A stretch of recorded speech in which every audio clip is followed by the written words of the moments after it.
Assalamu alaikum everyone. I hope that you are all fine. I am Asfia Shahid from SLS Montessori and High School. In this video, we are going to start session 4, which comprises on page number 8, 9 and 10 of chapter 1. Our today's topic is plant organ system and microscope. Dear students, I would like you all to please open page number 8 of your books.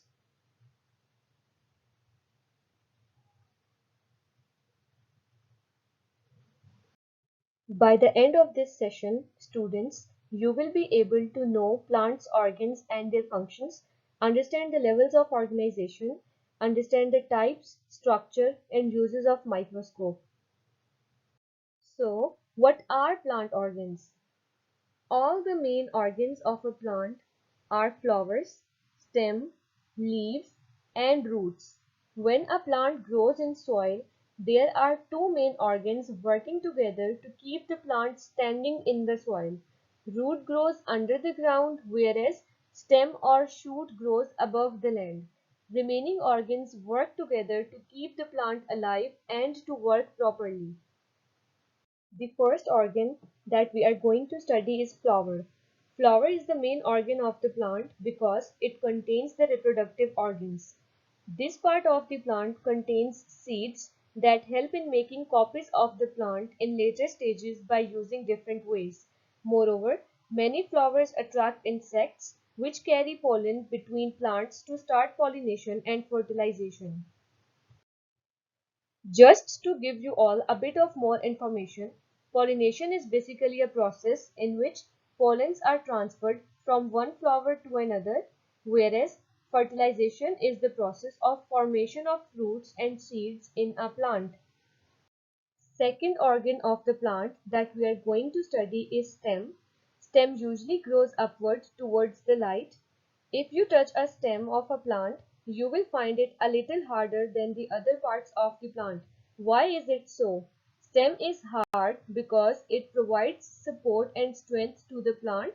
This is the place where most of the supporting tissues are found, as we have discussed earlier that supporting tissues make the internal framework of the plant's body.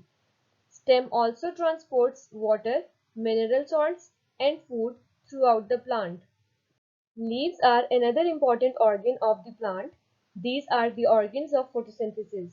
We have discussed photosynthesis in our previous sessions as well, that photosynthesis is the process in which plant prepares its own food in the presence of sunlight.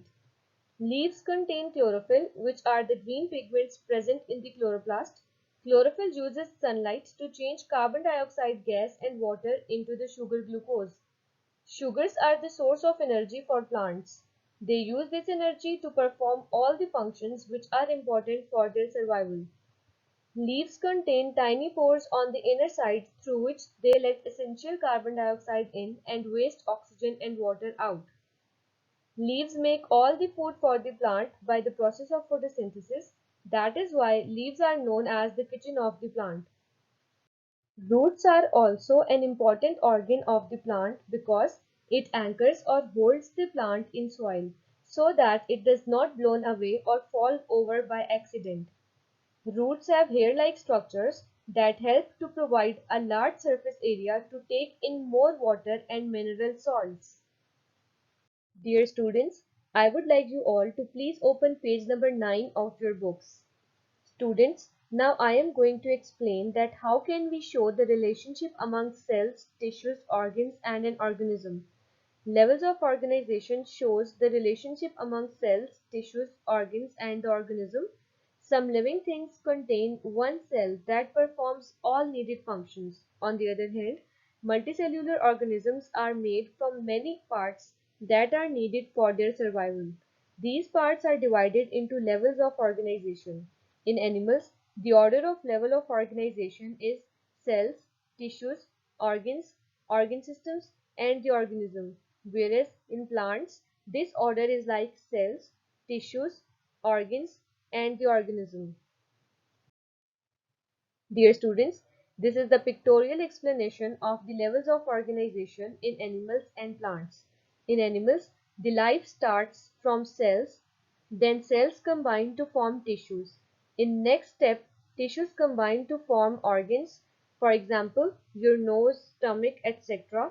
and organs combine to form organ systems, for example, mouth, esophagus, stomach, large and small intestine, liver, pancreas, and anus combine together to make an organ system, and when many organ systems combined together, they make an organism. In case of plants, let's take an example of a palisade cell which is given in your book on page number 9. Palisade cells combine together to make up palisade tissues. Palisade tissues combine with other tissues to make up a leaf, which is an organ. Different organs like stems, roots, leaves, and flowers combine together to make up a whole plant. Cells and tissues can only be examined when they are removed from the plant or animal. As they are very small, so we have to use some sort of instrument in order to make them visible. Let's take an example of a very simple instrument known as magnifying glass. You must have seen magnifying glass in your school or at your home. When we see through the magnifying glass, it magnifies or enlarges the image of the object which is being seen through it. And in order to make the details of the object more clearly visible, we use the microscope as it helps us to see tiny things by making them larger in size. There are two types of microscope: optical or light microscope and electron microscope. Students, please open page number 10 of your books.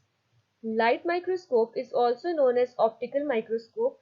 The light microscope can magnify objects from 40 times up to 400 times. Let's discuss the parts of an optical or light microscope. Therefore, please follow the diagram given on page number 10 of your books. First of all, I am going to throw light on the parts mentioned on the left side of the microscope.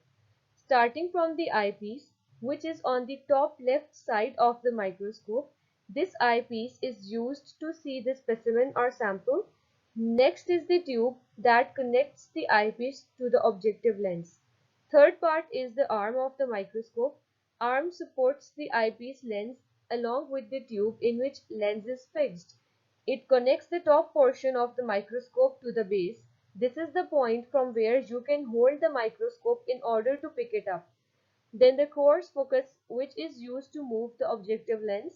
The next part is fine focus, which is used to adjust the focus of the microscope for clarity. Now move to the right hand side of the diagram. On top is the revolving nose piece or turret, which is used to change the magnification.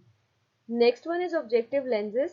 Objective lenses are of different magnification. Stage is the flat piece where we put the slides of the specimen. Stage clips hold the slides in place. Condenser lens, it focuses light onto the specimen or sample which is under study.